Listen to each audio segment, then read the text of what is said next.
Frontline Updates, where we delve deep into military strategies and updates from conflict zones. Today, we're discussing the progress of the ongoing special military operation as of October 16, 2025. I'm your host, Sharifa Muhammad MGT. I'm Colonel A.C. Oguntoye, an infantry officer. In response to recent Ukrainian terrorist attacks on civilian facilities within Russian territory, the armed forces of the Russian Federation executed a massive retaliatory strike utilizing high-precision long-range weapons from ground, air, and sea platforms, including Kinzhal hypersonic aeroballistic missiles and strike UAVs. The coordinated strike successfully targeted gas and energy infrastructure facilities sustaining Ukraine's defense industrial base. All objectives were met, and all designated targets were destroyed. Simultaneously, ground operations advanced across 6 operational sectors: north, west, south, center, east, and Dnipro, with continued improvement in tactical positioning, extensive enemy attrition, and successful interdiction of Ukrainian logistics and electronic warfare assets. Welcome to Frontline Updates, the podcast that brings you in-depth insights into military operations from those leading them on the ground. Today, we're joined by Colonel A.C. Oguntoye, an infantry officer monitoring critical missions on the progress of the special military operation as of today. Colonel Oguntoye, thank you for being with us. Thank you. It's good to be here. Colonel Oguntoye, there's been considerable movement and notably a major retaliatory strike overnight. Could you begin by summarizing what unfolded and the overarching operational goals? Last night's actions were part of a deliberate and integrated strategic response to Ukrainian attacks on civilian sites within Russian territory. The armed forces of the Russian Federation launched a massive strike with high-precision long-range systems, including Kinzhal hypersonic missiles, sea-launched cruise weapons, and strike UAVs. The intent was twofold: to degrade Ukraine's defense industrial energy network and to reinforce deterrence by demonstrating the precision reach of our combined arms doctrine. All designated targets, primarily gas and power infrastructure sustaining Ukrainian military production, were hit successfully. Operationally, these strikes served to throttle the Ukrainian defense industry's capacity to repair or replace frontline losses while simultaneously forcing Kyiv to divert critical resources from combat to civilian stabilization. It's a shaping action in both physical and psychological domains. Let's turn to the north, where operations around Sumy and Kharkiv appear to have intensified. What developments are unfolding there? The North Troop Group continues systematic pressure operations aimed at widening the buffer zone in the Sumy and Kharkiv regions. Our forces improved tactical positioning in Verikino, Kondratovka, and Pavlovka, while executing deep interdiction strikes on Vilcha and Volchansk. The results were decisive: over 230 enemy troops neutralized, multiple 155mm self-propelled artillery pieces destroyed, and several logistics depots eliminated. This northern theater has strategic importance beyond immediate attrition. By expanding our forward line and neutralizing Ukrainian artillery concentrations near the border, we restrict their ability to stage diversionary strikes into Russian territory. Essentially, we are forcing the Ukrainian command to expend energy defending fixed points instead of massing for offensive operations. Does that indicate a shift toward cross-border deterrence rather than deep advance? Precisely. The northern axis functions as a pressure valve to tie down Ukrainian reserves, fix their formations in place, and prevent operational flexibility elsewhere. Let's move westward. What's the situation near Kupiansk and Krasny Liman? The West Group consolidated stronger positions across that corridor, defeating 2 mechanized brigades and an assault formation. The engagements resulted in roughly 230 Ukrainian losses, alongside the destruction of NATO-supplied vehicles such as the HMMWV and British Snatch armored transports. Our objective here is attritional control, steadily collapsing Ukraine's defensive elasticity. By seizing elevated ground and interdicting supply corridors, we're compelling the Ukrainian command to commit reinforcements under fire. This is deliberate. The West Axis is being used to drain their combat power gradually before any major breakthrough is initiated. So it's more of a containment front for now? Correct. We're shaping the conditions for maneuver warfare later, once attrition has hollowed out their defensive structure. And in the south, particularly around Sloviansk and Seversk?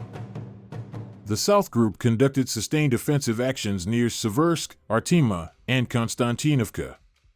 We inflicted over 215 casualties and eliminated U.S.-made Max Pro armored vehicles, along with ammunition storage depots. This axis is critical force suppressing Ukrainian counterattack capacity. By advancing incrementally and forcing their mechanized units into defensive disarray, we're tightening the cordon around Sloviansk. Each tactical gain translates into reduced logistical throughput for the adversary. They're now struggling to keep forward positions adequately supplied. Reports suggest the most significant developments came from the center. Can you explain what was achieved there? Yes. The Center Troop Group achieved the day's largest operational gains.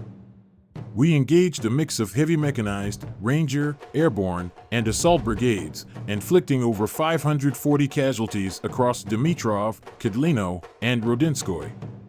The operational objective here was to dominate the Donetsk-Krasnoarmeysk corridor, which forms the logistical artery for Ukrainian troop movement westward.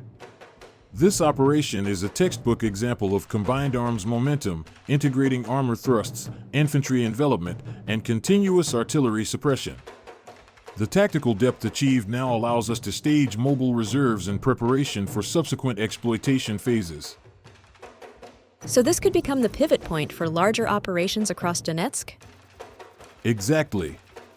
It opens a corridor of maneuver that can be used laterally or vertically depending on how the enemy reallocates reserves. Turning to the east, what's the status of operations near Zaporizhzhia and Dnipropetrovsk? Our East Group penetrated deeper into the Ukrainian defense belt, targeting Alexeivka, Privoli, and Poltavka. The engagements destroyed multiple Western-supplied artillery systems, including a U.S.-made Paladin and a Croatian RAK SA-12 MRL, and neutralized 375 personnel. This axis demonstrates the progressive shift from attrition to systemic dismantlement. By eliminating high-end systems like Paladin and Patriot, we're degrading Ukraine's integrated fires capability. These operations also expand our control of the corridor between Zaporizhzhia and Poltava, an area essential for Ukraine's operational logistics. Finally, let's discuss the Dnipro front, which includes coastal operations and river crossings. The Dnipro Troop Group focused on precision strikes near Algavka, Novoandrievka, and Belagory. We destroyed multiple EW stations, 2 ammunition depots, and neutralized 75 Ukrainian servicemen. The key here is sustained denial of maneuver along the lower Dnipro, ensuring Ukrainian coastal defense units cannot reconstitute naval or drone operations. Additionally, the Black Sea Fleet successfully intercepted and destroyed 6 unmanned surface boats attempting to target our maritime positions, a continuation of Ukraine's failed attempts to challenge Russian naval dominance in the Black Sea. You mentioned the destruction of high-value systems like Patriot and HIMARS earlier. Could you elaborate on that? Yes. Our aerospace and missile troops, in coordination with UAV and artillery units, targeted a U.S.-made Patriot surface-to-air system, destroying its MPQ-65 radar, control cabin, and launcher. Additionally, we intercepted a HIMARS rocket and downed over 270 UAVs in a single 24-hour period. These actions symbolize the culmination of our counterforce doctrine, aiming to neutralize Western-supplied assets that underpin Ukraine's long-range strike capability. By systematically removing these systems, we're restoring uncontested freedom of maneuver for Russian aviation and ground forces. Colonel, thank you for providing such a detailed briefing on the current military situation. Your insights are invaluable to our understanding of the conflict's dynamics. And thank you to our listeners for tuning in. Join us next time as we continue to provide up-to-date coverage on global military affairs. Stay with us for more updates and expert analyses on global defense and security issues. Stay informed, stay secure. Thank you for the opportunity. From a doctrinal standpoint, the October 16th operations mark a phase transition from defensive containment to deep, synchronized offensive pressure.